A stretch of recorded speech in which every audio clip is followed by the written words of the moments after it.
Hi, I'm Kris Wade, and we're here at the beautiful Six String Ranch in Austin, Texas.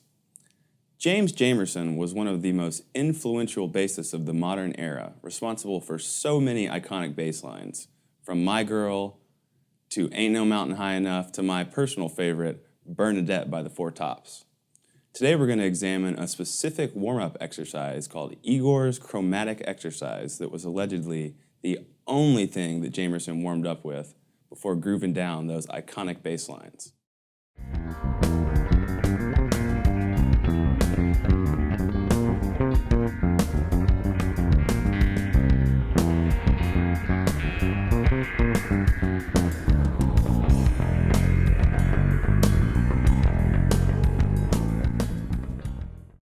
So I'm going to explain this exercise using numbers. So if you have a basic understanding of music theory, that the root of each key is the 1, and the fifth of each key is the 5, then you'll be able to understand this exercise. If you don't, we've got a camera on my hands, just watch my hands, use your ears, and learn all the great passing tones that James Jamerson utilized in his classic bass lines.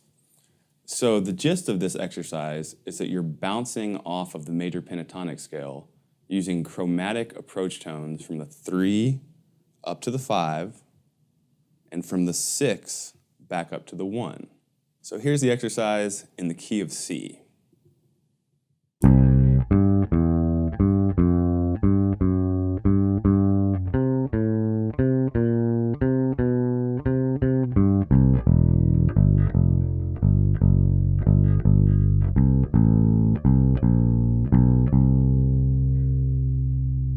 So for this exercise, it's important to keep in mind that we'll always be utilizing swung eighth notes. So as far as the specific tones you're going to use, the first chunk of the exercise starts on the 1, jumps up to the 5, down to the 3, back to the 5, to the 4, to the 5, then the sharp 4, or flat 5, up to the 5. So it goes like this.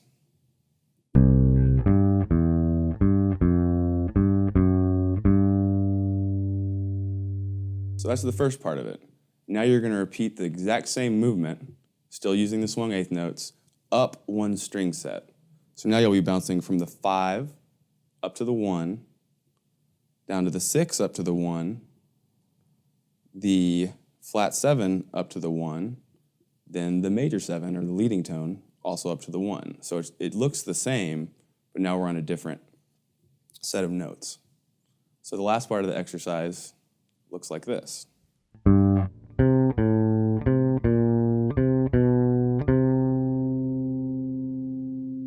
So now I'll put together both the first and second chunk.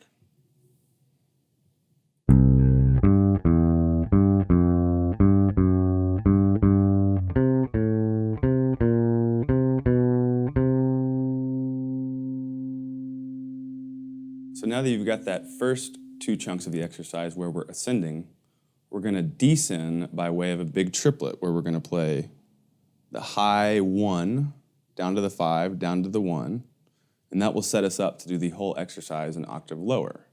So essentially you're going to play the same thing you just played where you're bouncing off the 5 down to the 3, 4, sharp 4, and 5, except now we're going to be on the low 5, right here on the 3rd fret in the key of C, a G note.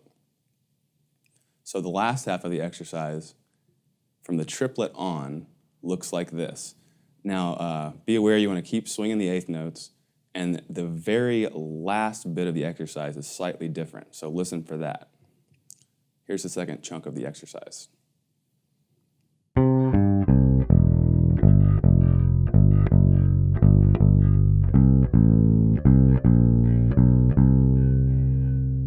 Now you see at the end how we went flat 7, 7, 1 right in a row.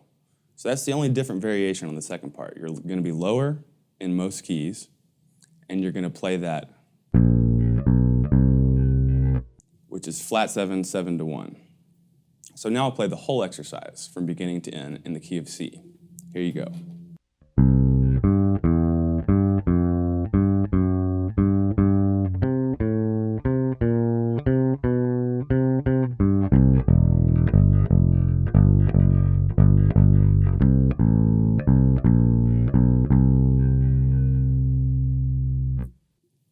Now Jamerson always would keep it low. So no matter which key you're in, you want to find a way, either for the whole exercise or for at least one half of the exercise, to be in the lowest possible position that you can be on the bass.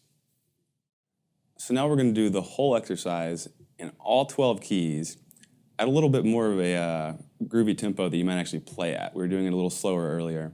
So now we're going to do it a little bit more up to speed. The main thing to be aware of is in certain keys, like for example D flat and E flat, you're going to need to jump down to do the exercise in the lowest positions. So just be really paying attention to the specific off keys where the patterns might change from the more obvious things you do in the key of C. Start off in the good old key of C. 2, 3, 4.